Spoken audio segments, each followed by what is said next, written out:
हो गया। नमस्कार साथियों, स्वागत है आप सभी का मिशन मंजिल के इस ऑनलाइन प्लेटफॉर्म पे।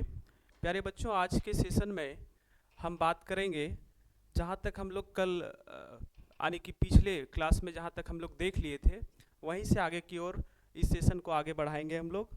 तो सबसे पहले तो जो भी बच्चे नहीं जुड़े हैं वो जल्दी से जल्दी जुड़ जाएंगे और इस सेशन को शेयर कर देंगे ताकि और भी बच्चे जुड़ सके। ठीक है, तो 30 सेकंड तक हम वेट कर लेते हैं, तब तक फटाफट जुड़ जाइए सभी लोग। कुछ कुछ बच्चे जुड़ चुके हैं, चलिए जल्दी से जल्दी जुड़ जाइए।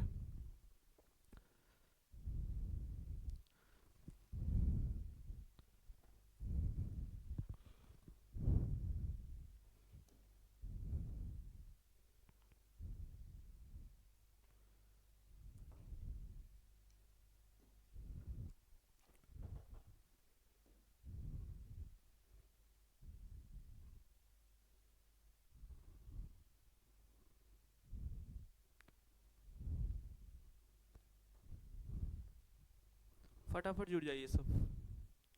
चलिए, बहुत सारे बच्चे जुड़ चुके हैं। ठीक है ठीक है, हाँ सर, हाँ स्टार्ट कर रहे हैं, स्टार्ट कर रहे हैं।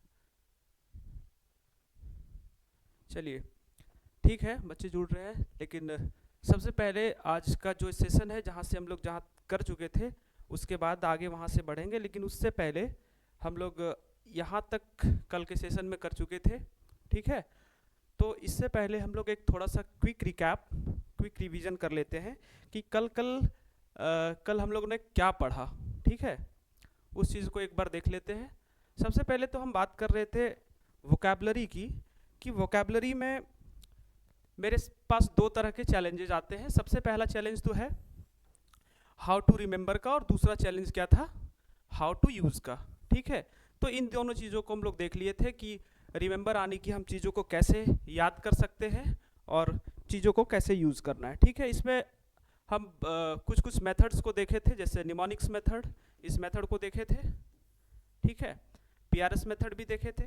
निमोनिक्स मेथड हम लोग एक वर्ड के थ्रू भी देखे थे, एक वर्ड के माध्यम से, कि क्या है कैसे हम निमोनिक्स के माध्यम से वर्ड को याद करते हैं। ठीक है, अब ये मेथड है क्या सर?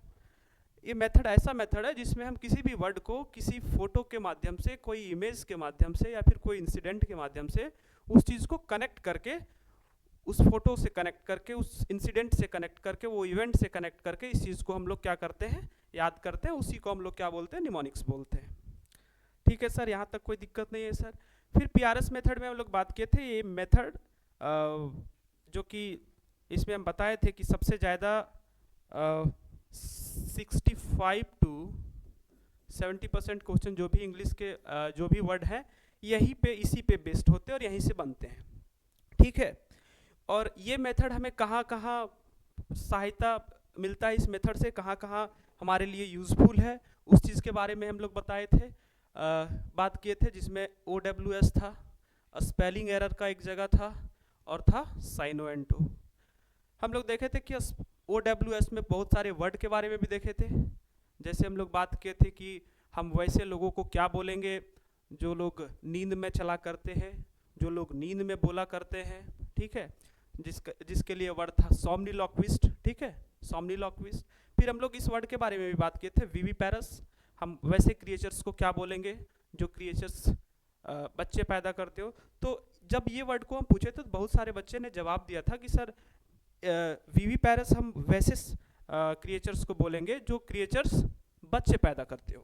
तो अच्छी बात है कि आप लोग इस चीज़ को याद कर लिए हैं या फिर रट लिए हैं वर्ड को, क्योंकि हम जानते हैं कि जो भी पेपर में क्वेश्चन आता है वो 40 to 45%, 50% वो क्वेश्चन क्या करता है, रिपीट करते रहता है।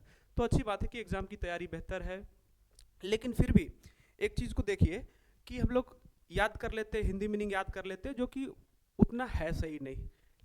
ठीक है, अब VIV हम कल बताए कि इसका एक रूट वर्ड है VIV, जिसका मतलब होता है लाइफ। ठीक है, तो हिंदी मीनिंग याद करने से अगर एक स्टेप आगे जा करके आप देखें, ठीक है, इस शब्द से बने वर्ड को देखें, इस शब्द से बने जो भी सेंटेंस है उसको देखें, इस वर्ड से बना, तो उससे पता चलता है कि नहीं इसका यूसेज भी पता चलता है और याद करना भी आसान हो जाता है। ठीक है। उसके बाद हम लोग ओविपेरस भी देखे थे, इन्वॉल्व इवॉल्व, ये सारा वर्ड हम लोग कल देख चुके थे, ठीक है। उसके बाद स्पेलिंग एरर के बारे में बताएं कि अगर हम वर्ड को तोड़ तोड़ करके याद करते हैं, ठीक है, तो स्पेलिंग एरर का भी चांसेस कम होता है। साइनो एंटो का बात किए हम लोग, तो इतना कल हम लोग देख चुके थे।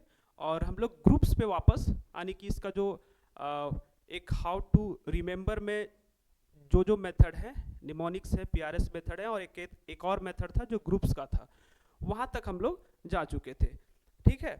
तो ये मेथड क्या था, चलिए उसको हम लोग यहाँ तक आ गए थे। लेकिन उससे पहले हम लोग ग्रुप्स का बात कर रहे थे कि ग्रुप्स है क्या।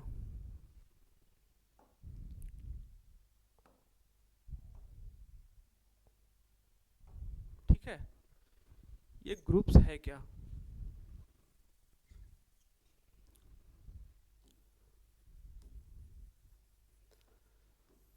अगर हम पूछे कि बच्चों बताओ हम ग्रुप क्यों बनाते हैं या फिर ग्रुप कैसे बनता है, ठीक है, तो दूसरा चीज तो एक क्यों वाला कि क्यों बनता है, क्यों बनाते हैं, और एक है कि कैसे बनता है, हाउ। तो चलिए कहीं ना कहीं वाई का आंसर आप लोग कर सकते हैं कि सर हम ग्रुप इसलिए बनाते हैं क्योंकि अगर ग्रुप में कोई भी काम को हम लोग करना आरंभ करते हैं या फिर कोई भी काम को करना स्टार्ट करते हैं ग्रुप में, तो वो चीज़ें आसानी से और जल्दी हो जाती है, ठीक है। चलिए, लेकिन हाउ कैसे बनता है ग्रुप, इस चीज़ के बारे में शायद जानकारी नहीं होगी, ठीक है। तो ग्रुप तब बनती है जब हम लोग ग्रुप बनाते हैं, समझने का प्रयास कीजिएगा कि जब हम लोग ग्रुप बनाते हैं तो उस ग्रुप में जितने भी सारे मेंबर्स होते हैं, ठीक है, जितने भी सारे मेंबर्स होते हैं उन सभी मेंबर का कोई ना कोई एक बात होता है जो कॉमन होता है उन सभी के बीच। उस ग्रुप में जितने सारे मेंबर हैं उन सभी का कोई ना कोई एक बात होता है जो एक कॉमन होता है, तभी ग्रुप बनता है, ठीक है। कोई ना कोई एक बात कॉमन होगा। अगर उस ग्रुप में जितने सारे मेंबर हैं अगर उसके अंदर उस तरह का कॉमन वाला बात नहीं है, कोई एक बात, तो वो ग्रुप में ना तो रह सकेगा, ठीक है, वो खुद उस ग्रुप से बाहर हो जाएगा या फिर जो भी और मेंबर हैं वो उस ग्रुप से उसको बाहर कर देंगे। तो इससे ये चीज़ पता चलता है कि ग्रुप तभी बनता है जब उन सभी ग्रुप मेंबरों के बीच एक ना एक चीज़ कॉमन होता है, ठीक है। और तो वही बात है यहाँ पे इस ग्रुप्स में कि क्या अब सर इस वाले ग्रुप से इस ग्रुप का क्या मतलब है, क्या कॉमन क्या चीज़ है। तो चलिए हम लोग आगे देखते हैं, ठीक है, कि क्या कॉमन है और कैसे ये चीज़ ग्रुप्स हमको वर्ड को याद करने में हेल्प करता है, ठीक है। सबसे पहले तो हम लोग होमोफोन्स की बात किए थे, ठीक है। हम लोग बात किए थे ग्रुप्स में जो भी चीज़ें होमोफोन्स, थोड़ा सा कलर इसका चेंज कर देते क्योंकि ये दिखेगा नहीं, ठीक है, अब दिख जाएगा।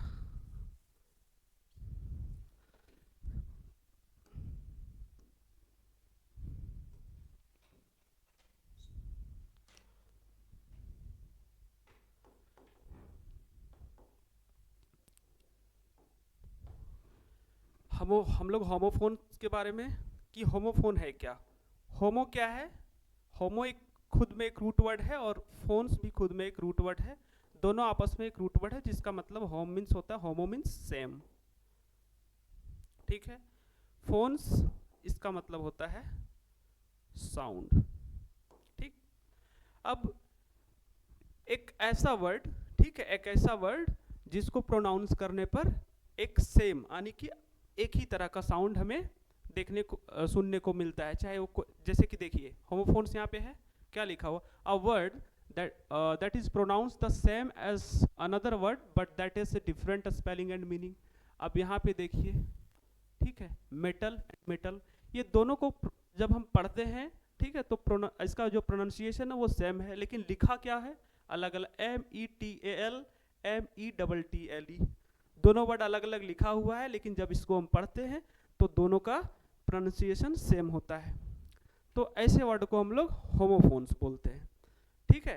अब देखिए सर ये ग्रुप्स वाला जो आप लॉजिक बताए वो कैसे काम करता है, आप कि ये ग्रुप्स में है तो कैसे काम करेगा। सबसे पहली बात कि आप लोगों को कल भी हम पूछे थे, ठीक है, कि इस मेटल के बारे में आप सभी को पता होगा और आप लोग बहुत सारे लोग जवाब भी दिए थे कि इस मेटल का मतलब होता है धातु, ठीक है, इस मेटल के बारे में आप लोगों को पता था। लेकिन जो दूसरा मेटल है, दूसरा मेटल के बारे में किसी को पता नहीं था। और जब हम कल बताएं कि इस मेटल का मतलब होता है काबिलियत, ठीक है, एबिलिटी टू डू समथिंग, जिसको हम बोलते हैं काबिलियत, वो होता है इस मेटल के मतलब। अब बताइए, अगर ये सारे वर्ड, जितने भी ये वर्ड अभी हम पीछे बताए, सोमनिलोक्विस्ट या फिर ओविपेरस, अगर इस वर्ड को हम एक पेज में, फ्रेश पेज में या फिर इस बोर्ड पर लिख करके उसका मीनिंग सिर्फ हिंदी लिख देते, तो वो चीज़ आसान करना, याद करना ज़्यादा आसान है, या फिर चीज़ों को समझ करके, जैसे अभी हम सारे वर्ड को तोड़ तोड़ करके समझा दिए, वैसे याद करना आसान है। तो आप बोलिएगा नहीं सर, वर्ड तो ऐसे जब हम उसको अच्छे तरीके से समझ जाते तभी उसको याद करना आसान है। तो वही चीज़ है यहाँ पे मेटल में, कि ये मेटल के बारे में आपको पहले से पता था और इस मेटल के बारे में पहले से पता नहीं था, लेकिन आप इस मेटल को, अभी इस मेटल को, काबिलियत वाले मेटल को, इस मेटल के हेल्प से, ठीक है, इस मेटल के हेल्प से आपने इस चीज़ को अपने माइंड में रजिस्टर कर लिया, ठीक है। अगर यही मेटल आपको डायरेक्ट लिख करके देते MEETTLE, तो ये शायद बहुत कम टाइम तक याद रहता, लेकिन आपने इस मेटल को अब कहाँ से, इस मेटल के हेल्प से, धातु वाले मेटल के हेल्प से इसको अपने माइंड में रजिस्टर कर लिया, तो ये चीज़ अब नहीं भूलिएगा। तो ये चीज़, ये फायदा होता है ग्रुप्स का, ठीक है। उसके बाद आप देखिए, कल इस वर्ड के बारे में भी बताए थे, स्पिरिचुअल एंड स्पिरिचुअस। स्पिरिचुअल के बारे में क्या बताए थे कि स्पिरिचुअल, इसका मतलब क्या होता है, आध्यात्मिक, ठीक है। और एक वर्ड है स्पिरिचुअस, इसका मतलब क्या होता है कि एक टॉक्सिकेटेड थिंग जिसको बोलते हैं, ठीक है, टॉक्सिकेटेड थिंग, या फिर वैसा पदार्थ जिसमें अल्कोहल की मात्रा हो, अल्कोहल हो, ठीक है, वैसे चीज़ को हम स्पिरिचुअस बोलते हैं। तो ये दोनों है, दोनों का जो ग्रामेटिकल प्रोफाइल है वो है एडजेक्टिव, ठीक है, दोनों एडजेक्टिव है। लेकिन इस स्पिरिचुअल का मतलब तो आप लोगों को पहले से याद था, लेकिन इस स्पिरिचुअस का मतलब याद नहीं था। अगर यही चीज़ को अभी हम डायरेक्ट बोर्ड पे लिख करके इसका मतलब लिख देते तो ठीक है, वो तो याद कर लेते, लेकिन याद करके उसको ज़्यादा टाइम तक आपके माइंड में वो चीज़ नहीं रहता। लेकिन क्या हुआ कि इस स्पिरिचुअल्स को आप लोग इस स्पिरिचुअल के थ्रू अपने माइंड में रजिस्टर कर लिए, तो ये चीज़ अब क्या है कि आपके माइंड में परमानेंट बैठ जाएगा, ठीक है, मतलब आप कभी नहीं भूलेंगे। तो ये फायदा होता है ग्रुप्स का, ठीक है। तो ग्रुप्स में हम लोग देखे थे कल, सिनोनिम एंटोनिम को देखे थे, साइनो एंटो को देख लिए थे, ये दोनों को देखे थे। इसमें हम टॉडी, गॉडी और टॉडरी जैसे वर्ड को भी डिस्कस किए थे। उसके बाद स्पीकर्स के लिए जो वर्ड यूज होता है, गैरोलस था, वोसीफेरस था, वॉल्यूबल था, इन सभी वर्ड को साइनो एंटो में देखे थे एक एग्जाम्पल के तौर पे, ठीक है। तो और हम लोग होमोफोन्स की भी कल बात कर लिए थे, पैरोनेम्स की भी। अब हम लोग बात करते हैं कुछ कुछ और वर्ड है नीचे उस चीज़ के बारे में, ठीक है। यहाँ तक अगर किसी तरह का दिक्कत है तो कमेंट करके बताइएगा। क्या बोल रहा है ये? हाँ सर, बात में तो लॉजिक है, हाँ बिल्कुल बात में लॉजिक है। अगर आप इस चीज़ को नॉर्मली स्पिरिचुअल को, आध्यात्मिक तो याद कर लिए, लेकिन अगर स्पिरिचुअल हम बोलते कि याद कर लो भाई इसको, तो याद करना उतना आसान नहीं होता। लेकिन अभी आप इस वर्ड को स्पिरिचुअल के सहारे याद कर लिए, तो ये चीज़ कहीं ना कहीं आपके माइंड में ज़्यादा टाइम तक बैठ जाएगा। समझ में आ रही है बातें? ठीक है, चलिए।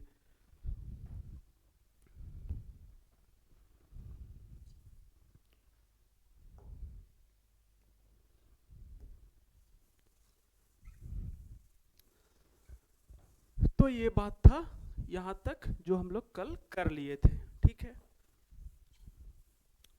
उसके बाद हम लोग पैरोनेम्स के बारे में कुछ वर्ड के बारे में बताए थे, जैसे अभी स्पिरिचुअल और स्पिरिचुअस, ये दोनों वर्ड।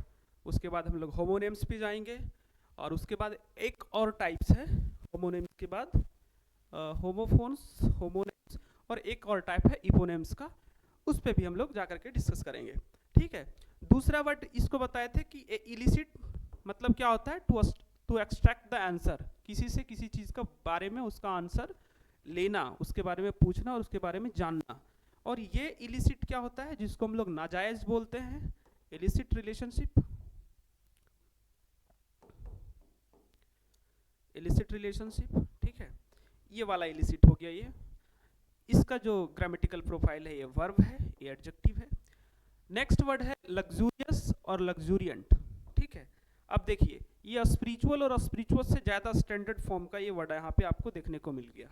अब बताइए सर, ये तो लग्जूरियस आप लोगों को पता होगा कि सर लग्जूरियस क्या होता है। अगर कोई भी चीज़ लग्जरी है, ठीक है, लग्जूरियस है, तो हम लोग क्या बोलते हैं उसको, कि ये बहुत लग्जरी कार है, ये बहुत लग्जरी बस है, ये बहुत बड़ा लग्जूरियस होटल है।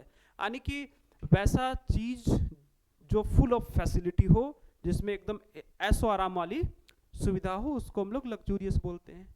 ये चीज़ तो आप लोगों को पता होगा। ठीक है, क्या बोल रहे हैं, हाँ हाँ, देखिए देखिए यहाँ पे ये लग्जूरियस हो गया। ठीक है, लेकिन लग्जूरियंट क्या होता है सर, लग्जूरियंट के बारे में किसी को पता है, बताइए। लग्जूरियंट,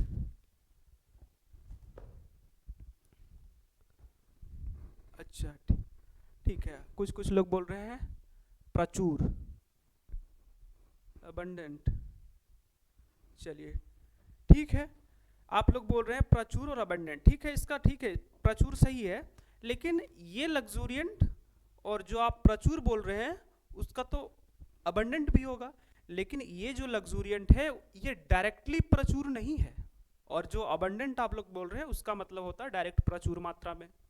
ठीक है, अब देखिए, अगर अभी हम फिर कल भी बात किए थे कि कोई एक ऐसा फिलर्स का क्वेश्चन यहाँ पे दे दे, ठीक है, कोई फिलर्स का क्वेश्चन दे दे और आपको उस वाले जो चार्ट ऑप्शन देगा उसमें ये भी वर्ड रहेगा और एक अबंडेंट का भी वर्ड रहेगा। ठीक है, एक ऑप्शन में बोथ रहेगा, एक ऑप्शन में नन ऑफ दीज रहेगा, तो आप लोग फिर वहाँ पे फंस जाइएगा कि सर ये यहाँ पे लग्जूरियंट होगा या फिर अबंडेंट होगा। तो वर्ड के डिफरेंसेस को जानना बहुत ज़रूरी है। ठीक है, इसलिए ये चीज़ हम हमेशा बोलते हैं कि वर्ड को सिर्फ देख करके उसका हिंदी मीनिंग को मत रटिए। ठीक है, वर्ड के बीच डिफरेंस को जानिए और थोड़ा सा एक कदम आगे जा करके उस वर्ड के बारे में थोड़ा सा ज़्यादा सर्च कीजिए और देखिए कि इससे क्या सेंटेंस बना हुआ है और इसका यूसेज कहाँ कहाँ पे हुआ है। तो वो चीज़ क्या होगा कि फिर वो क्लियर होगा कि वर्ड का क्या डिफरेंस है। अगर वर्ड के बीच डिफरेंसेस को पहचानना जान गए या फिर वर्ड के बीच क्या डिफरेंस है वो चीज़ आपको समझ में आ गया, तो यूज़ करने में वर्ड को कोई दिक्कत या परेशानी नहीं होगी। ठीक है, कोई प्रॉब्लम?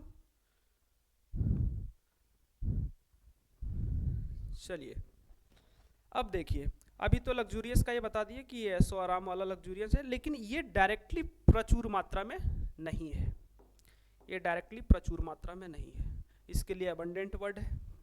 अब ये किस तरह का प्रचुर है, सपोज अभी एक समझिए, ये है जिसको हम लोग बोलते हैं हाईली फर्टाइल या फिर हाईली प्रोडक्टिव। ये जो है ये प्रचुर मात्रा वाला,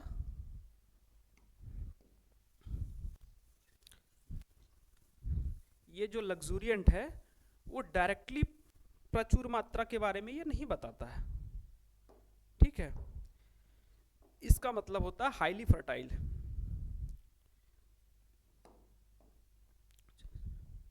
हाईली, ये तो कलर ही चेंज हो गया, हाईली फर्टाइल, हाईली फर्टाइल यहाँ पे होगा।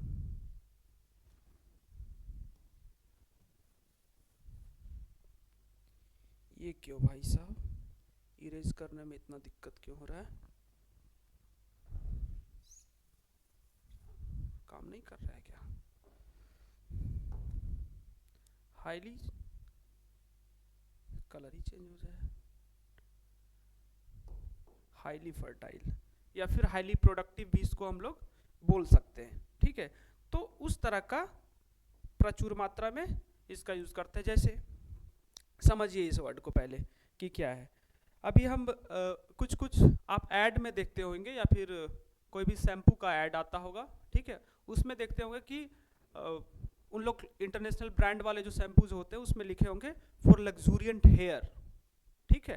यानी कि अगर आप इस चीज़ को यूज़ करते हैं, इस शैम्पू को यूज़ करते हैं, तो आपके जो बाल होंगे वो घने होंगे, अच्छे होंगे, ठीक है, और घनेदार बाल होंगे, अच्छे बाल होंगे। तो उससे क्या पता चलता है, अगर घना होगा कोई चीज़ और अच्छा होगा तो वो तो, और यहाँ पे अभी हम लिखे कि हाईली फर्टाइल या फिर हाईली प्रोडक्टिव, तो क्या है वो हाईली प्रोडक्टिव है या फिर हाईली फर्टाइल है। अगर किसी के ज़्यादा अच्छे बाल हैं, घने बाल हैं, तो ऑब्वियस ही बात है, अगर ज़्यादा है तो वो तो प्रोडक्टिव है। तो उस कॉन्टेक्स्ट में हम लोग लग्जूरियंट शब्द का इस्तेमाल करते हैं, ठीक है। उस वाले फर्टाइल को हम लोग लग्जूरियंट बोलते हैं। यहाँ पे अबंडेंट वाला बात आएगा नहीं। और यहीं से एक तो और देखिए, अभी फर्टाइल की बात की, यहीं फर्टाइल से आता है फर्टिलाइज़र, जिसको हम लोग बोलते हैं फर्टिलाइज़र, खाद, ठीक है, जो हम लोग खेत वगैरह में डालते हैं। उससे क्या होता है कि जो भी फसल वगैरह हम लगाते हैं उसकी अगर प्रोडक्टिविटी कम है तो उस फर्टिलाइज़र को डाल करके हम लोग उसकी प्रोडक्टिविटी को बढ़ाते हैं। तो वहीं से आया है वर्ड फर्टिलाइज़र, ठीक है। तो ये चीज़ है, ये दोनों वर्ड के बीच डिफरेंस, लग्जूरियंट और अबंडेंट के बीच, ठीक है। समझ में आ गई बात? बढ़ जाए आगे।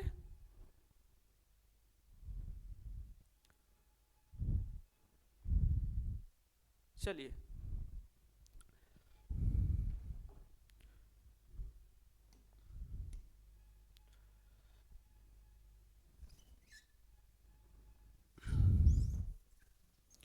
अब देखिए, अब क्या है होमोनेम्स। अभी हम लोग बताए कि होमोनेम्स क्या है सर। होमोनेम्स क्या है? होमो यानी कि ये दोनों खुद में क्या है, होमो खुद में एक रूट वर्ड है जिसका मतलब होता है सेम। और एन वाई एम भी खुद में एक रूट वर्ड है जिसका मतलब होता है नाम, ठीक है। तो ऐसा शब्द जो सेम लिखा जाता हो, यानी कि क्या लिखा है, a word that is split and pronounce like the another word, जिसका स्पेलिंग भी सेम हो और प्रोनाउंस भी दूसरे वर्ड के जैसा हो, बट हैज़ डिफरेंट मीनिंग, ठीक है, but that has different meaning. या फिर हम इसको बोल सकते हैं many meaning of a single spelling, ठीक। तो ये तो ठीक है, ये लिखा हुआ है, इसको मत समझिए, लेकिन एक शॉर्ट में समझ लीजिए कि होमोनिम्स वैसे शब्द को बोलते हैं जो लिखने में और पढ़ने में एक ही जैसा हो लेकिन उसका मीनिंग अलग हो, ठीक है। वैसे शब्द को हम लोग होमोनिम्स बोलते हैं। जैसे यहाँ पे बार है, यहाँ बार है, दोनों वर्ड एक ही जैसा लिखा हुआ है और दोनों वर्ड एक ही जैसा प्रोनाउंस भी हो रहा है, ठीक है। तो इन दोनों के बीच क्या डिफरेंस है, सब देखिए। अगर हम इस बार के बारे में बोले तो बार यानी कि एक सेंटेंस एक ही है, आप इसको मत देखिए। एक इस बार का कुछ अलग मीनिंग होगा, फिर हम दूसरे मीनिंग में जाएंगे, दूसरे कॉन्टेक्स्ट में, अगर यूसेज के अकॉर्डिंग कि अगर ये वर्ड कहीं दूसरे जगह यूज हुआ तो उसका मतलब दूसरा है, अगर कहीं और दूसरे जगह यूज हुआ तो उसका मतलब दूसरा है। तो यूसेज के अकॉर्डिंग इसका मीनिंग चेंज हो जाता है। जैसे हम लोग बोलेंगे बार, तो बार एक ऐसा जगह होता है जहाँ पे लिकर सेल होता है, ठीक है। A bar is a place where liquor sell, यानी कि जहाँ पे अल्कोहल्स वगैरह मिलता है उसको हम बार बोलते हैं, ठीक है। अगर हम दूसरे कॉन्टेक्स्ट में अगर बार को यूज़ करें तो बार मीन्स जो हम लोग बोलते हैं टीएमटी बार्स, जिसको हम लोग बोलते हैं रॉड, छड़ बोलते हैं ना, टीएमटी बार्स, तो वहाँ भी बार यूज़ होता है।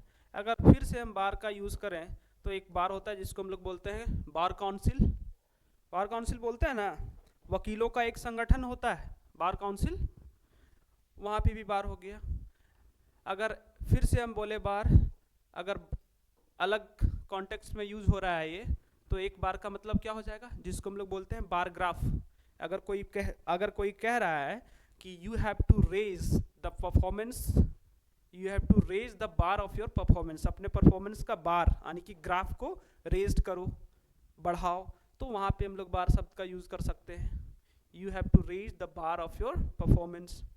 यहीं से एक वर्ड आता है जो हम लोग बोलते हैं बार्ड, BARR, ये बार तो आया, उसके बाद RRED, जिसको हम लोग बोलते हैं बार्ड मीन्स हटा देना, पीछे की ओर धक्का दे देना या फिर उसको वापस भेज देना, तो बोलते हैं थ्रो बैक करना, ठीक है, तो इसको बार्ड बोलते हैं। अगर हम बोले कि जैसे कि अभी मेटल वाले शब्द में कल हम एक वर्ड यूज किए थे, you have to prove your managerial metal otherwise you will be barred from this service. तो बार्ड मीन्स तुम हटा दिए जाओगे, बाहर निकाल दिए जाओगे, तो उस कॉन्टेक्स्ट में बार्ड यूज होता है।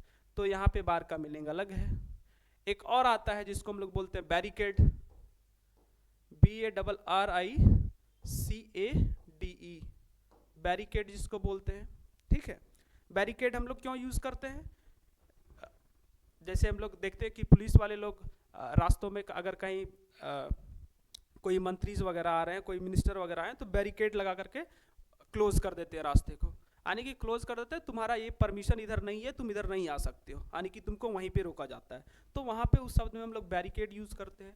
तो सारे शब्द एक ही जगह, देखिए यहाँ पे बार जो ये शब्द है इसका कितना सारा मीनिंग है।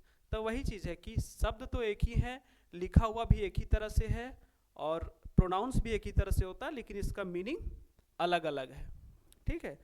तो ये हो गया होमोनिम्स। यहाँ पे बैंक का बात करें, एक bank means bank is a place where we keep the money, जहाँ पे हम लोग पैसे को रखते हैं। और एक बैंक है, ये बैंक मीन्स क्या होता है, जिसको हम लोग किनारा भी बोलते हैं, नदी के किनारे, समुद्र के किनारे, ठीक है। समुद्र के किनारे के तो बीच बोलते हैं, लेकिन नदी के किनारा को कभी कभी हम बैंक भी बोलते हैं, तो वो किनारा हो गया, ठीक है। तो वर्ड तो एक ही है, प्रोनाउंस भी एक ही तरह से हो रहा है, लेकिन इसका मीनिंग अलग अलग है। तो ऐसे शब्द को हम लोग होमोनिम्स बोलते हैं, ठीक है। यहाँ तक कोई दिक्कत है बताइए? हाँ, कुछ लोग बोल रहे हैं, ठीक है। क्या प्रॉब्लम है? समझ में आ रही चीजें? चलिए ठीक है।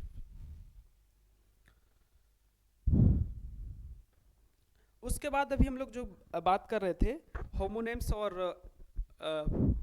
पैरोनिम्स और होमोफोन्स के बाद एक और जो है, हालांकि ये चीज़ एग्ज़ाम के पॉइंट ऑफ व्यू से ये चीज़ उतना ज़्यादा इम्पोर्टेंट है नहीं, ठीक है।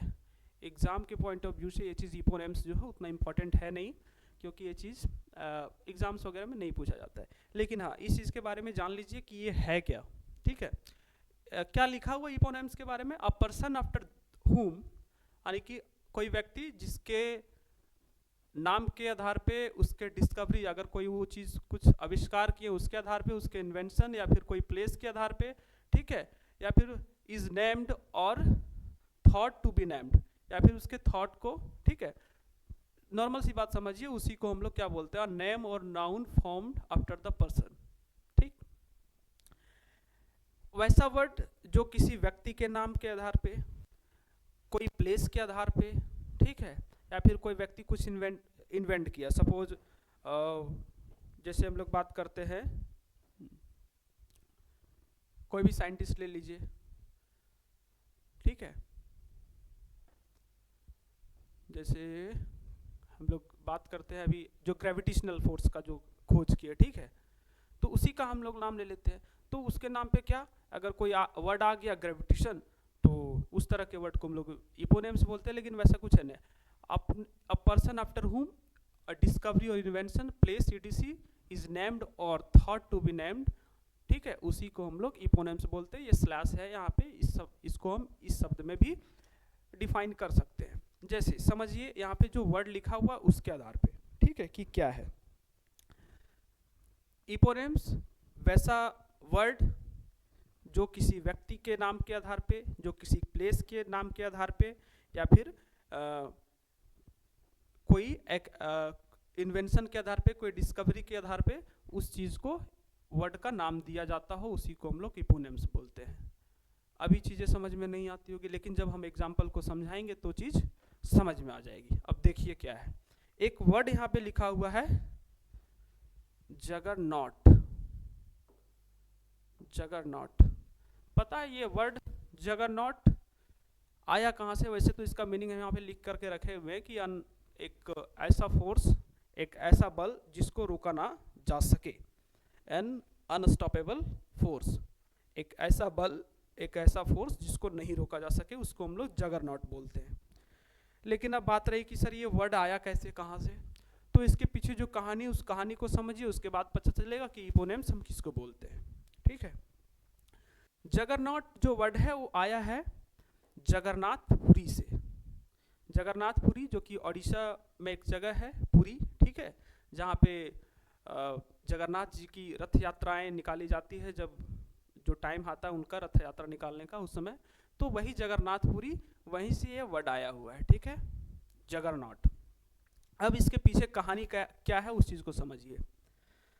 जगन्नाथपुरी की जो रथ यात्रा निकलती है, आप सभी लोग भी जानते होंगे कि बहुत ही भव्य रथ यात्रा होती है, उसमें बहुत सारे मतलब बहुत ज़्यादा लोगों का भीड़, एक लोगों का हुजूम, ठीक है, बहुत ज़्यादा होता है, और उसमें बड़ी बड़ी रथें निकाली जाती है और उसको हाथ से ही खींचा जाता है। ठीक है, तो वहीं से ये वर्ड आया है। अब इसके पीछे कहानी क्या है, देखिए, जो ये रथ यात्रा निकालने की जो प्रक्रिया है वो करीब करीब 11वीं सेंचुरी या फिर 12वीं सेंचुरी से लगातार वहाँ से चलती आ रही है। ठीक है, तो रथ यात्रा जब निकाला गया, और उस समय के टाइम में जब भारत में अंग्रेज़ लोग यहाँ पे थे, ठीक है, जब अंग्रेज़ों का शासन था भारत में, तो उस वक्त क्या हुआ कि रथ यात्रा जब निकाली गई तो अंग्रेज़ लोग उस रथ यात्रा को देखने के लिए गए होंगे या फिर बाहर घूम रहे होंगे। जब वहाँ पे उन्होंने इस रथ यात्रा को देखा तो इतनी भारी भीड़ थी, इतनी भारी, मतलब कि ये लोगों का जो भीड़ था, हुजूम था, उसको देखने के बाद ये लगा ना कि इतना बड़ा जो भीड़ है, इस भीड़ को अगर इस भीड़ में अगर हम चले जाएं तो हम लोग को मार देंगे, ऐसे भीड़ में हम लोग कुछ कर भी नहीं पा सकते। तो उनको लगा कि यार ये तो इतना भारी भीड़ है, जिस भीड़ को हम लोग नहीं रोक सकते हैं। ठीक है, अगर हम लोग जाएंगे भी तो इस भीड़ को नहीं रोक सकते हैं, इसलिए इस वर्ड का जो मीनिंग का नाम दिया गया, उसका नाम दिया गया अनस्टॉपेबल फोर्स। ठीक है, अनस्टॉपेबल फोर्स। अब थे उन लोग अंग्रेज, ठीक है, थे अंग्रेज, तो जगन्नाथ जो वो जगह का नाम था, तो उसके मुंह से वो चीज़ आवाज़ तो निकल नहीं पाया, क्योंकि थे अंग्रेज, उन लोग तो यहाँ के वर्ड को सही से प्रोनाउंस नहीं कर पाते हैं। तो जगन्नाथ बोलने छोड़ के उन लोग बोल दिए juggernaut. Juggernaut, what a place. ठीक है, तो वहीं से ये वर्ड आ गया कि जगरनॉट मीन्स होता है एक ऐसा भीड़, एक ऐसी हुजूम जिसको ना रोका जा सके। ठीक है, उसी को हम लोग बोलते हैं जगरनॉट। तो ये वर्ड आ गया जगन्नाथपुरी से। एक और वर्ड है, जैसे कि हम लोग वर्ड ये यूज़ किए थे, जिसको हम लोग बोलते हैं क्या था वर्ड, मैकिवेलियन। मैकिवेलियन एक वर्ड है जिसको हम लोग कनिंग बोलते हैं, CUNNING, कनिंग, जिसको हम लोग धूर्त बोलते हैं। ठीक है, कनिंग। मैकिवेलियन एक वर्ड है, मैकिवेलियन,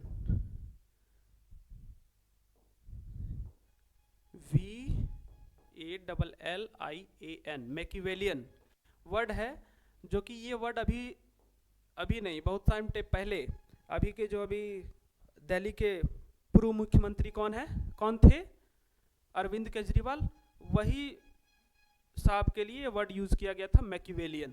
ठीक है, हालांकि अभी तो दिल्ली की सरकारें चेंज हो चुकी है, अभी कोई क्या है, कौन है दिल्ली की मुख्यमंत्री जो अभी शपथ ली, हाँ, रेखा गुप्ता। ठीक है, रेखा गुप्ता। तो ये जो पूर्व यहाँ के CM थे, उनके लिए वर्ड यूज़ किया गया था। ठीक है, मैकिवेलियन केजरीवाल। अब क्यों ये वर्ड यूज़ किया गया, इस चीज़ को समझिए।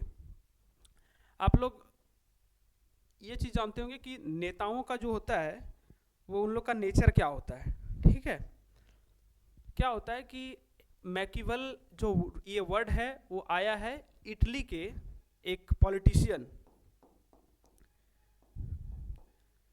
इटली के एक पॉलिटिशियन थे जिसका नाम था निकोलो मैकिवेल। ठीक है, निकोलो मैकिवेल 16th सेंचुरी के थे वो, 16th सेंचुरी के एक इटली के पॉलिटिशियन थे जिसका नाम था निकोलो मैकिवेल। उसी के नाम के आधार पे वर्ड आया है।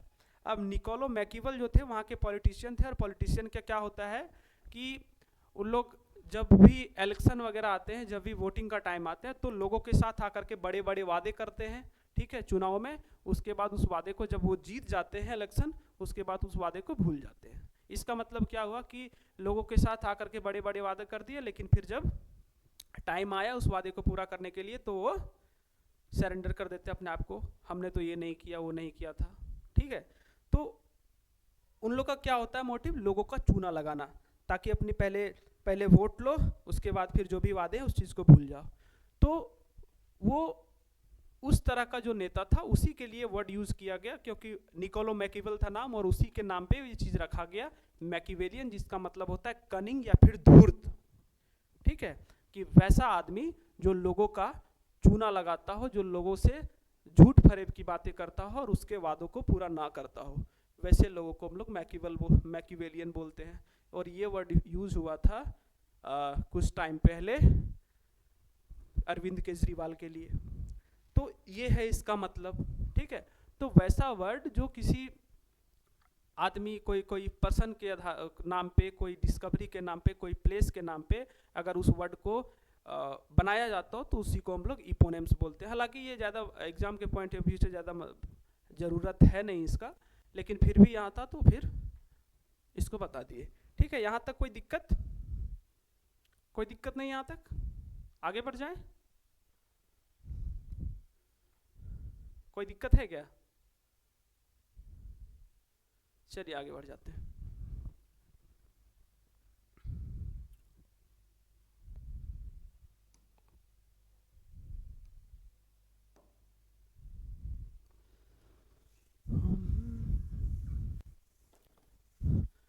अगर कोई दिक्कत है तो आप लोग कमेंट करके बताइए।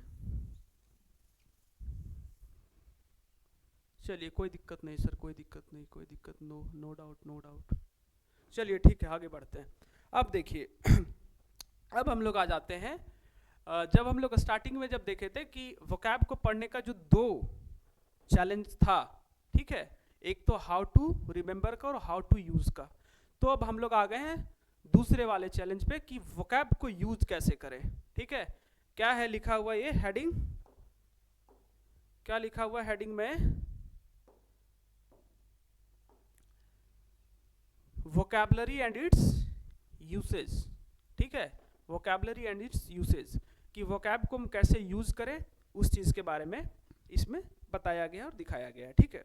अब बताइए, यहाँ पे आपके पास 3 वर्ड है, ठीक है, एक है वार, एक है बैटल और एक है फाइट।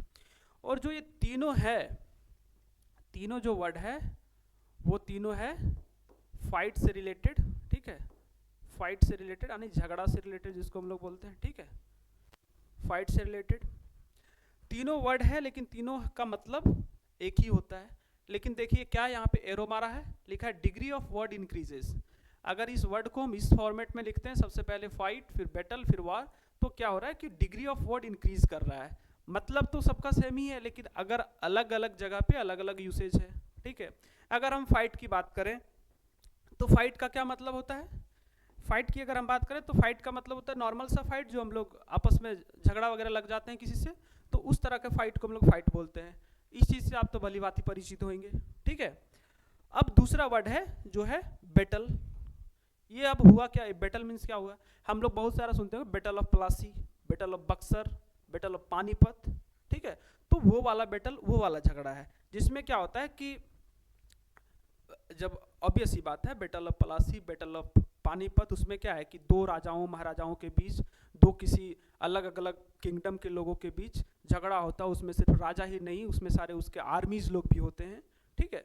तो वैसा झगड़ा जिसमें आपसी 2 आर्मीज के बीच, 2 आर्मी के लोग, ठीक है, 2 आर्मीज के बीच, ठीक है, उसके राजा लोग जब उस चीज़ को लड़ते हैं तो उसको हम लोग बैटल बोलते हैं, जैसे हम लोग यूज़ करते हैं ना बैटल ऑफ प्लासी।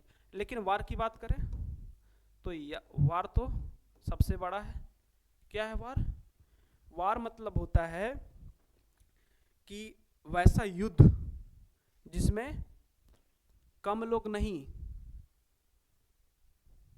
और हम लोग तो इसमें देखें सिर्फ आर्मीज के लोग लड़ते हैं, दोनों पक्ष से राजा होते हैं इधर के राजा, इधर के आर्मी, उधर के राजा, उधर के आर्मीज, तो उस तरह के वर्ड को हम लोग बैटल बोलते हैं। लेकिन वार हो गया, वार इसका जो सेंस है वो ब्रॉड है, और इसका मतलब क्या होता है, अभी आप लोग देख रहे हैं कि रसिया और यूक्रेन के बीच जो लड़ाई हो रही है वो क्या है, वार है या फिर बैटल है या फिर फाइट है, बताइए। रसिया और यूक्रेन के बीच जो लड़ाई है वो क्या है, वार, बैटल या फाइट? हाँ, ऑब्वियस सी बात है, वार है। तो वार का मतलब क्या हुआ कि दो या दो देशों के अधिक, ठीक है, दो या दो देशों से के बीच जो है लड़ाई, या फिर उससे अधिक देशों के बीच अगर लड़ाई चल रही है, जैसे हम लोग बोलते हैं world war, world war first, world war second. World war में क्या हुआ था कि बहुत सारे देश आपस में लड़ रहे थे, ठीक है। तो इस तरह के वार को हम लोग बोलते हैं, इस तरह के युद्ध को बोलते हैं, इस तरह के फाइट को हम लोग वार बोलते हैं, जो दो या दो से अधिक देशों के बीच लड़ी जा रही हो। तो ये हो गया इसका डिफरेंस। तो यहाँ से पता चलता है कि वर्ड तो दोनों, ये तीनों का मतलब फाइट से ही कुछ लेना देना है, ठीक है।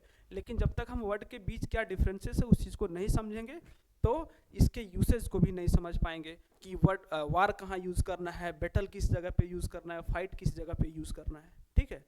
तो इस चीज़ को समझना है। नेक्स्ट है, नेक्स्ट वर्ड देखिए, 3 वर्ड यहाँ पे और दिया गया है जिसमें है मोट, ठीक है, एक है गली और एक है ट्रेंच। अब इन तीनों मतलब वर्ड का मतलब क्या होता है, ठीक है, अगर है जानकारी है तो बताइए। वैसे लिख भी दिए हैं यहाँ पे क्या क्या है, इस चीज़ को सिर्फ समझाना है, वहाँ पे लिखा हुआ नहीं था। देखिए, मोट हो गया, ये मोट हो गया, गली हो गया, ट्रेंच हो गया, ये तीनों वर्ड का लेना देना है डिच, जिसको हम लोग गड्ढा बोलते हैं, किसी ना किसी खाई से, ठीक है, खाई से लेना देना है। लेकिन अब मोट मीन्स कौन सा खाई होगा, ठीक है, गली मीन्स कौन सा खाई होगा, ट्रेंच मीन्स कौन सा खाई होगा, अब तो इसमें तो दिक्कत है, ठीक है। तो ये चीज़ देखिए क्या लिखा हुआ, मोट मीन्स क्या होता है, wide ditch surrounding the castle. क्या है इसका मतलब, सर कुछ नहीं समझ में आया सर, इसका मतलब समझिए इसको। मोट मीन्स वैसा गड्ढा होता है या फिर वैसा डीच होता है, ठीक है, जो सराउंडिंग द कैसल, यहाँ पे लिखा हुआ ना कैसल। क्या होता था कि पहले के जो राजा महाराजा होते थे, ठीक है, अभी इस चीज़ को आप लोग जब राजस्थान जाइएगा तो वहाँ बहुत सारे किले वगैरह देखने को मिलते हैं, और वहाँ पे इस तरह का बहुत सारा कुछ सीन देखने को मिलेगा, जिससे पता चलेगा कि नहीं ये इस तरह का स्ट्रक्चर क्यों लोग बना करके पहले रखते थे राजा महाराजा लोग, ठीक है। तो राजा लोग पहले क्या करते थे कि जहाँ पे उनका महल होता था, ठीक है, जहाँ पे उनका महल होता था उसके चारों ओर क्षेत्र में एक बहुत बड़ा गड्ढा खुदवाता था, चारों तरफ उस कैसल को कवर करता था, चारों तरफ से गड्ढा खोद करके, और उस गड्ढे में क्या करता था कि पानी डलवा दिया जाता था, ठीक है, पूरा भर के। उससे क्या होता था कि जो भी बाहर से लोग या फिर जो बाहर के जो भी राजा महाराजा थे अलग अलग जगह के, वहाँ पे अगर आक्रमण करते थे तो उसके लिए वो थोड़ा सा दिक्कत वाला बात था, क्योंकि वो चारों तरफ से गड्ढा है, उसमें पानी डाल दिया गया, तो महल तक पहुँचने के लिए उसको काफ़ी टाइम लगता था, ठीक है। और उस स्थिति में राजा महाराजाओं को टाइम मिल जाता था कि नहीं ये सामने वाला कोई अटैक किया है तो उससे कैसे बचा सके। तो ये कहीं ना कहीं क्या था, अपने आप को सुरक्षित रखने के लिए राजा महाराजाओं ने अपने महल के चारों तरफ गड्ढा खुदवा करके उसमें पानी डाल देते थे ताकि बाहर के लोग आक्रमण ना कर पाए। तो वो सिक्योरिटी के लिए अपना इस तरह का काम करते थे। तो उस वाले गड्ढे को हम लोग बोलेंगे मोट। अब आ गया गली। अब ये गली क्या है भाई, क्या लिखा है, रवीन फॉर्म्ड बाय द, लगता है ये कुछ वर्ड यहाँ पे गलत है, ravine formed by the action of water. समझिए इस चीज को, रिवर होगा शायद। गली क्या होता है, हम लोग देखते हैं कि पानी का बहाव जहाँ पे बहुत तेज होता है, ठीक है, जिस जगह पे पानी का बहाव बहुत तेज होता है, ठीक है, उस जगह पे धीरे धीरे गड्ढे बन जाते हैं या फिर खाई जैसा, ट्रेंच जैसा बन जाते हैं। तो उस वाले गड्ढे को हम लोग बोलेंगे गली, जहाँ पे पानी के द्वारा उस तरह का गड्ढा फॉर्म्ड हो जाता हो, बन जाता हो, द एक्शन ऑफ वाटर, ठीक है, उसके थ्रू पानी वहाँ से लगातार आने जाने के रीजन से वो चीज़ बन जाता है, तो उसको हम लोग गली बोलते हैं। नेक्स्ट क्या है, नेक्स्ट है ट्रेंच। अब ये ट्रेंच क्या होता है सर, ट्रेंच आप लोग शायद सुने होंगे, जिसमें क्या लिखा हुआ, बंकर्स, ट्रेंच नहीं सुनेंगे, बंकर्स तो सुनेंगे। बंकर्स जो है वो यूज़ करते हैं आर्मीज़ के लोग जो बॉर्डर्स पे होते हैं, ठीक है, उन लोग यूज़ करते हैं इस चीज़ को वहाँ पे छिपने के लिए। जब सामने वाला कोई भी एनिमीज लोग जब अटैक कर दिया या फिर वहाँ से बंकर से छुप करके उन लोग फायर करते हैं, तो उन लोग आर्मीज़ के रहने की जो जगह होती है उसको हम लोग बंकर्स बोलते हैं। तो वो भी एक तरह का गड्ढा है। जो पानी के बहाव से जो बना वो भी एक तरह का गड्ढा है। और जो ये मोट यानी कि जो राजा महाराजा ने अपने महल के चारों तरफ गड्ढे खुदवा करके उसमें पानी डाला जाता था, वो भी एक तरह का गड्ढा है। तो ये हो गया तीनों वर्ड के बीच डिफरेंस। तो इस चीज़ को समझना जरूरी है। अगर वर्ड कोई भी आ गया तो इसका मतलब ये नहीं कि मोट मीन्स भी गड्ढा, गली मीन्स भी गड्ढा और ट्रेंच मतलब भी गड्ढा, ठीक है। इसके बीच के डिफरेंस को समझिए, तभी आप वर्ड को सही से यूज कर पाएंगे, ठीक है। कोई दिक्कत यहां तक? कोई प्रॉब्लम है क्या?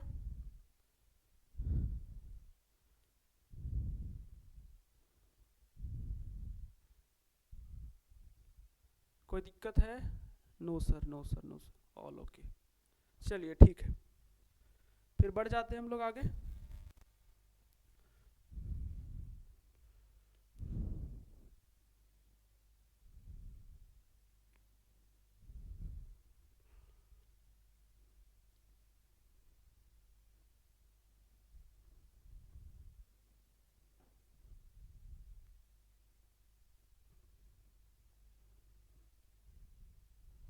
चलिए अब देखिए, अब एक और वर्ड है मैसिकर, ठीक है।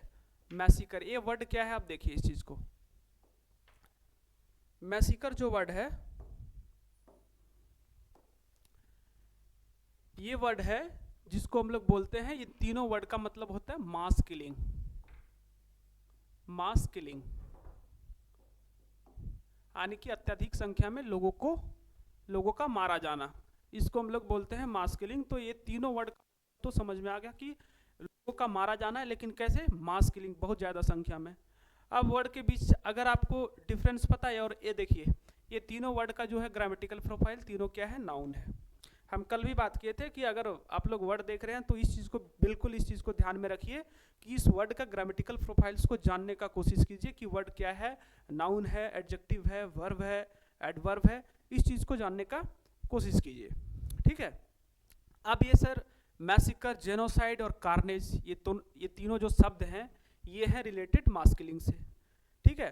अब क्या लिखा हुआ है मैसिकर में कि इनडिस्क्रिमिनेट एंड डेलिब्रेट किलिंग, ठीक है, या फिर इंटेंशनल किलिंग भी इसको हम बोल सकते हैं। तो मैसिकर क्या है कि जिसमें हम जानबूझ करके, इंटेंशनल किलिंग लिखा हुआ है, डेलिब्रेट किलिंग जिसमें हम जानबूझ करके किसी भी बड़े भीड़ को यानी कि अत्यधिक संख्या में लोगों को जब मार देते हैं तो उसको हम लोग मैसिकर बोलते हैं। जैसे एक एग्जांपल, जैसे हम लोग बोलते हैं जालियांवाला बाग, ठीक है, जालियांवाला बाग जो मैसिकर हत्याकांड हुआ था 13 अप्रैल 1919 को, 13 अप्रैल 1919 को हुआ था। बैसाखी का पर्व का दिन था और उसी समय ये घटना घटित हुई थी। उसमें क्या था? लोगों को अत्यधिक संख्या में मारा गया था। तो ये चीज क्या हो गया? मैसिकर, ठीक है। लेकिन अगर हम जेनोसाइड की बात करें तो वो भी है मास किलिंग, लेकिन ये क्या है? Killing of community in A plan manner.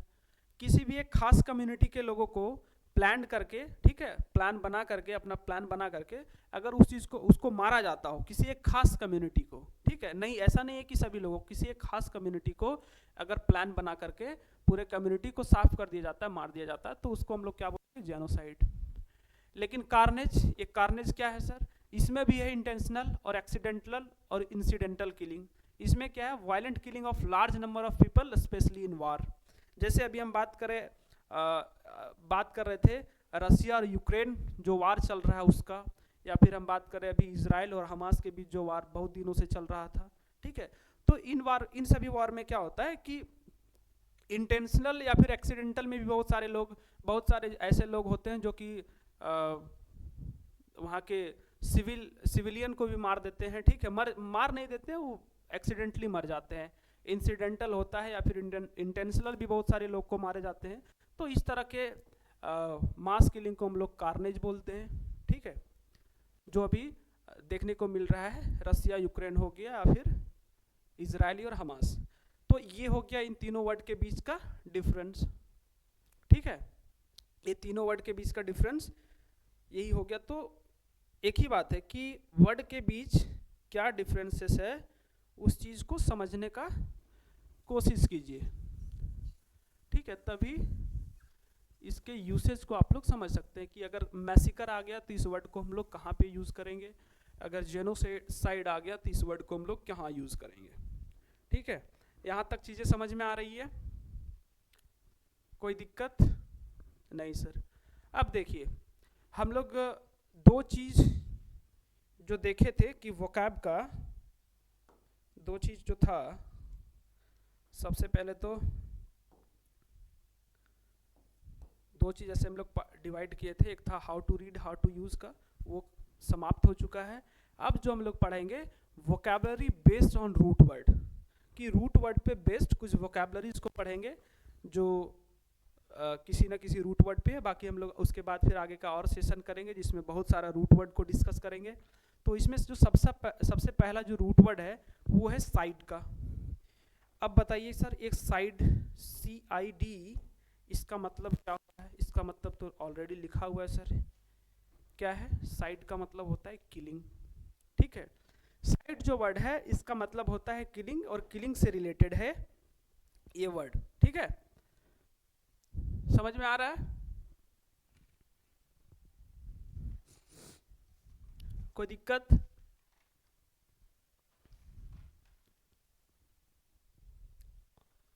चलिए कोई दिक्कत नहीं है। कोई दिक्कत है क्या? नहीं है। अब देखिए साइड क्या बोले सर कि साइड का मतलब होता है किलिंग। अब देखिए इस वर्ड से तो आप लोग भली भांति परिचित होंगे, सुसाइड, ठीक है, सुसाइड जिसको हम लोग बोलते हैं आत्महत्या। यहाँ पे साइड आ गया, साइड का मतलब क्या होता है सर? किलिंग, यानी कि जो लोग अपने आप को मार लेते हैं, जो लोग अपने आप को मार लेते हैं उसे हम लोग क्या बोलते हैं? सुसाइड। लोग सुसाइड कर लेते हैं, कोई पंखे पे लटक जाते हैं, कोई ट्रेन में जा कर के कुछ कर लेते हैं, कोई कुछ कर लेते हैं, तो उस तरह के सुसाइड को हम लोग क्या, उस तरह के किलिंग को क्या बोलते हैं? सुसाइड। दूसरा है होमिसाइड।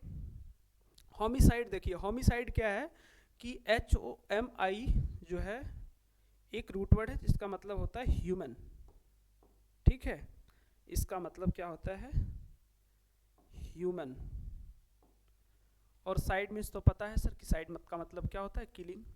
तो killing of any human means अगर किसी भी लोगों को, किसी भी ऐसे पर्सन को अगर मार दिए, हम मर्डर कर दिए, तो उसको हम लोग होमिसाइड बोलते हैं, ठीक है, killing of any human beings किसी भी। अब नेक्स्ट वर्ड है जो पैट्रीसाइड का। पैट्रीसाइड, पैट्रीसाइड क्या है? यहाँ पे पैटर एक रूट वर्ड है, ठीक है, PATER, पैटर एक रूट वर्ड है। इसका मतलब क्या होता है सर, पता है किन्हीं को? पैटर एक रूट वर्ड है जिसका मतलब होता है फादर, फादर। तो क्या हो गया? द किलिंग ऑफ फादर जिसको बोलते हैं, ठीक है, किलिंग ऑफ फादर यानी कि पिता की हत्या करना, उसको हम लोग बोलते हैं पैट्रीसाइड। यहीं से आता है एक वर्ड जिसको हम लोग बोलते हैं पैट्रियार्कल सोसाइटी, या फिर पैट्रियार्कल जिसको हम लोग बोलते हैं, अगर बोल रहे हैं कि पैट्रियार्कल सोसाइटी यानी कि पितृ प्रधान समाज, ठीक है, पैट्रियार्कल सोसाइटी यहीं से आता है, पैट्रियार्क यहीं से आता है, ठीक है। तो ये पैटर जो रूट वर्ड है इसका मतलब क्या होता है? फादर। नेक्स्ट जो है मैट्रिसाइड। ये मैट्रिसाइड क्या है? मैट्रिसाइड मतलब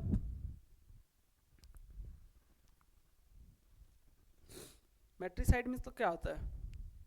अब देखिए अगर यहाँ पैट्रिसाइड मीन्स फादर हुआ तो MATRI, ये मैटर जो है ना, मैट्रिसाइड यहाँ से आया। मैटर जो रूट वर्ड है इसका मतलब होता है मदर, मदर, ठीक है, इसका मतलब होता है मदर, यानी कि माँ की हत्या। अगर कोई माँ की हत्या करता है उसको हम लोग क्या बोलते हैं? एक शब्द में मैट्रिसाइड, ठीक है। नेक्स्ट वर्ड क्या है?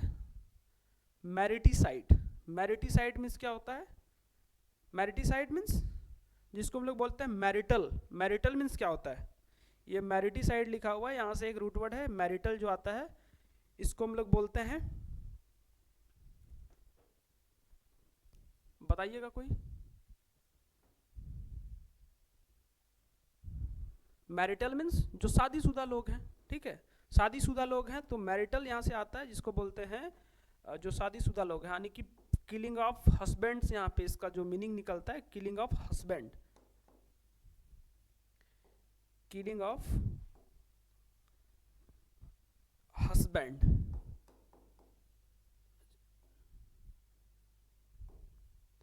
किलिंग ऑफ हस्बैंड, ठीक है। अगर कोई अपने पति की हत्या कर दिया तो उसको हम लोग क्या बोलेंगे? पति की हत्या क्या कहलाता है? मैरिटिसाइड, ठीक है। इसके नीचे और भी वर्ड है, थोड़ा दिख नहीं रहा है, एक मिनट, थोड़ा इसको हम छोटा कर लेते हैं ताकि ये दिख जाए।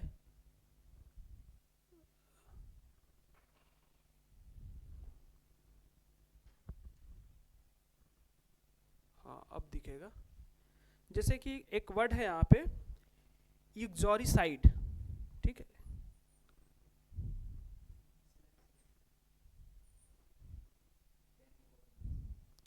ये वर्ड है यूक्सोरिसाइड, ठीक है। अब ये वर्ड जो आया है यूक्सोरिसाइड, यहाँ पे एक रूट वर्ड है यूक्सोरियस, ठीक है। क्या होता है इसका मतलब? यूक्सोरिसाइड्स का मतलब क्या होता है? जो UXOR जो वर्ड है, इसका मतलब होता है वाइफ, ठीक है, इसका मतलब होता है वाइफ। तो और ये साइड का मतलब तो आप लोगों को पता है कि होता है किलिंग, यानी कि किलिंग ऑफ वाइफ, पत्नी की हत्या क्या कहलाती है? यूक्सोरिसाइड। एक और वर्ड यहाँ पे देखिए यूक्सोरियस।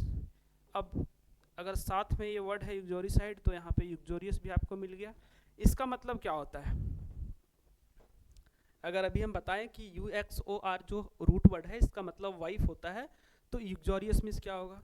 अब देखिए इस वर्ड का एक बहुत ही इंटरेस्टिंग मीनिंग है। अगर हम बात करें कुछ ऐसे, जैसे कि हम लोग को सुनने को मिलता है कि वैसी स्त्री जो अपने पति की बहुत रिस्पेक्ट करता हो, ठीक है, अपने पति का बहुत रिस्पेक्ट करता हो, वैसे पत्नी को हम लोग क्या बोलते हैं?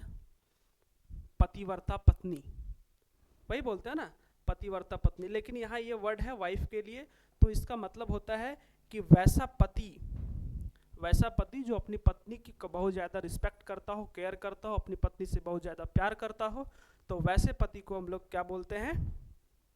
पत्नीव्रता पति।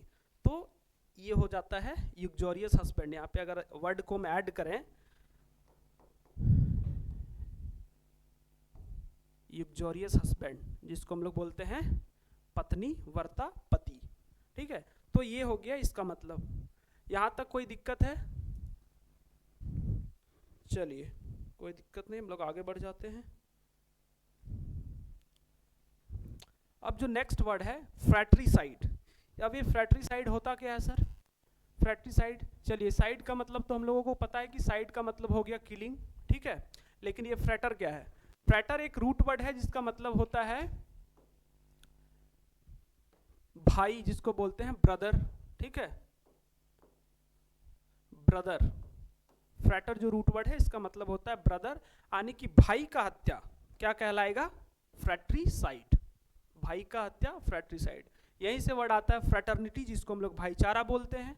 यहीं से वर्ड आता है फ्रैटर्निटी, जिसको भाईचारा बोलते हैं, ब्रदरहुड जो हो गया, ठीक है। उसके बाद नेक्स्ट वर्ड है सॉरोरिसाइड। अब ये सॉरोरिसाइड क्या है? अगर ये फ्रैट्रिसाइड भाई की हत्या है तो ऑब्वियस सी बात है, दोनों वर्ड आगे पीछे लिखे हैं तो इसका मतलब बहन ही होता होगा। तो SOROR जो है सॉरोर, ये है रूट वर्ड, इसका मतलब होता है बहन यानी सिस्टर, ठीक है। ये जो वर्ड है ये एक रूट वर्ड है जिसका मतलब सिस्टर होता है। और साइड यानी कि किलिंग, तो बहन की हत्या का क्या कहलाएगी? बहन की हत्या क्या कहलाएगी? क्या कहलाएगी बहन की हत्या? सॉरोरिसाइड, ठीक है। नेक्स्ट वर्ड है पैरिसाइड, यानी कि यहाँ पे लिखा हुआ है इस वर्ड के बारे में, पैरिसाइड यानी कि किलिंग ऑफ पेरेंट्स। अपने पेरेंट्स यानी कि गार्जियन की हत्या क्या कहलाएगा? पैरिसाइड। ये PAR रूट वर्ड है जिसका मतलब होता है पेरेंट्स। ठीक है। उसके बाद है इन्फेंटिसाइड। इन्फेंटिसाइड, चलिए साइड भी यहाँ पता है, और शायद सभी लोगों को इन्फेंट का मतलब क्या होता है, ये INFANT, इसके बारे में भी आपको पता होगा। इन्फेंट मीन्स होता है नवजात शिशु, जो हम लोग बोलते हैं कि वैसा शिशु जो 1 दिन 2 दिन या 5 दिन पहले जो जन्म लिया हो, उसको हम लोग बोलते हैं नवजात। ठीक है, जिसका पैदा होने में 2-4 दिन 5 दिन 1 सप्ताह हुआ हो। तो इन्फेंटिसाइड मीन्स क्या हो गया कि नवजात शिशु की हत्या, जिसको हम लोग बोलते हैं। ठीक है, नवजात शिशु की हत्या, उसको हम लोग इन्फेंटिसाइड बोलेंगे। नेक्स्ट वर्ड है फोर्टिसाइड। ठीक है, फोर्टिसाइड, चलिए ये फोर्टिसाइड वर्ड तो पता नहीं होगा, लेकिन साइड तो पता होगा। 40 मीन्स होता है भ्रूण। ठीक है, भ्रूण होता है, तो इसका मतलब क्या हो गया कि भ्रूण हत्या। लोग अभी आने वाले टाइम में बहुत सारे इस तरह के केसेस देखने को मिलते हैं फोर्टिसाइड का। ठीक है, तो इसको हम लोग बोलते हैं भ्रूण हत्या। नेक्स्ट वर्ड है लिबर्टिसाइड। लिबर्टिसाइड क्या होता है? अगर हम बात करें कि अच्छा लिबर्टिसाइड छोड़िए, लिबर्टी का बात कीजिए। लिबर्टी मीन्स क्या होता है? ठीक है, तो हम लोग बोलेंगे सर लिबर्टी मीन्स आज़ादी, फ्रीडम। ठीक है, आज़ादी हो, फ्रीडम हो, तो वही चीज़ है। लिबर्टिसाइड मीन्स LIBER। ये जो लिबर है वर्ड होता है टू फ्री या फ्रीडम बोलो, टू फ्री या फ्रीडम बोलो, आने की आज़ादी को समाप्त कर देना, आज़ादी को मार देना। किलिंग यहाँ तो आएगा नहीं कि आज़ादी को कैसे मारेंगे, तो आज़ादी को समाप्त कर देना, उसको हम लोग बोलते हैं लिबर्टिसाइड। ठीक है, नेक्स्ट वर्ड है रिजीसाइड। रिजीसाइड, ठीक है, किलिंग ऑफ किंग्स होता है इसका मतलब, और रिजीम्स यहाँ पे लिखा हुआ है। रिजीम, रिजीम मीन्स होता है किंग ही होता है, जिसको हम लोग बोलते हैं रिजीम। ठीक है, तो किलिंग ऑफ किंग्स हो गया रिजीसाइड। तो देखिए, अगर हम इससे एक चीज़ पता चलता है कि वर्ड को याद करना कितना आसान हो जाता है, अगर हमारे पास रूट वर्ड का प्रॉपर ज्ञान हो। ठीक है, रूट वर्ड को कैसे इस्तेमाल करना है, ठीक है, PRS जो मेथड हम बताए थे उसको कैसे इस्तेमाल करना है, ग्रुप्स को कैसे इस्तेमाल करना है, निमोनिक्स के थ्रू कैसे वर्ड को याद करना है। अगर ये 2-3 जो भी मेथड्स हैं जो डिवाइस किए गए हैं इस चीज़ को, वोकैब को काफ़ी मजबूत करने के लिए, ठीक है, तो अगर इस चीज़ का ज्ञान है तो आसानी से वर्ड को याद किया जा सकता है। वो चीज़ अभी हम लोग देखें इन सभी वर्ड के माध्यम से कि कितना आसान हो जाता है चीज़ों को समझना। जैसे हम लोग मैसिकर, जेनोसाइड, कार्नेज, इसके बारे में डिफरेंस को बताए कि क्या है डिफरेंस। ठीक है, उसके बाद हम लोग देखें कि साइड, किलिंग, ये सारा वर्ड हम लोग फिर इसके यूसेज के बारे में बात किए कि वोकैबलरी को कैसे यूज़ करना है। अगर फाइट है, बैटल है, वार है, इन तीनों का मतलब अगर किसी ना किसी झगड़ा से, फाइट से रिलेटेड है, लेकिन अगर हम वर्ड को यूज़ कर रहे हैं तो वार कहाँ यूज़ करेंगे, बैटल कहाँ यूज़ करेंगे, फाइट कहाँ यूज़ करेंगे, इस चीज़ की जानकारी हमें होनी चाहिए। और इस चीज़ का जानकारी कब होगा? जब वर्ड के बीच क्या अंतर है, ठीक है, शब्द के बीच क्या अंतर है, क्या डिफरेंस है, अगर वो पता है तो हम वर्ड को आसानी से यूज़ कर सकते हैं। तीसरा गली, मोट और ट्रेंच, ये भी वर्ड हम लोग डिस्कस किए। उसके बाद हम लोग होमोफोन्स, पैरोनेम्स और होमोनेम्स, ये तीनों और फिर हम लोग एपोनेम्स को भी देखे थे। ये 4 हम लोग देखे ग्रुप्स को। उसके पहले हम लोग सिनोनिम को देखे थे, एंटोनिम को देखे थे। तो ये चीज़ हो गया ग्रुप्स का।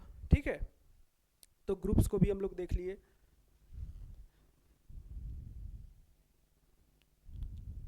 और ये तो स्टार्टिंग था। ठीक है, तो अगर यहाँ तक चीज़ें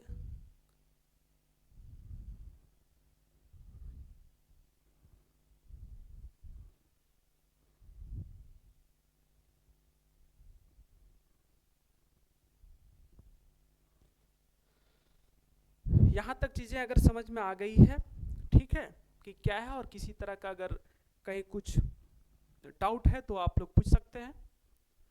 अदरवाइज फिर क्लास को हम लोग ओवर करेंगे। फिर हम लोग मिलेंगे अगले वीडियोस में या फिर अगले कोई सेशन में। चलिए, सही है।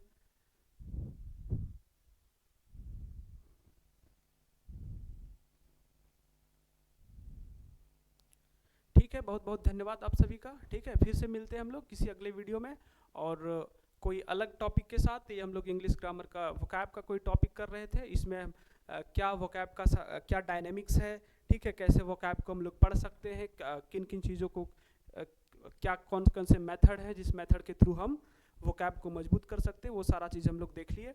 अब अगले सेशन में जब हम लोग कभी आएंगे मिलेंगे तो उसमें देखेंगे कोई अलग टॉपिक को लेकर के आएंगे। ठीक है, तब तक के लिए धन्यवाद, और मस्त रहिए और मुस्कुराते रहिए और पढ़ते रहिए। ठीक है।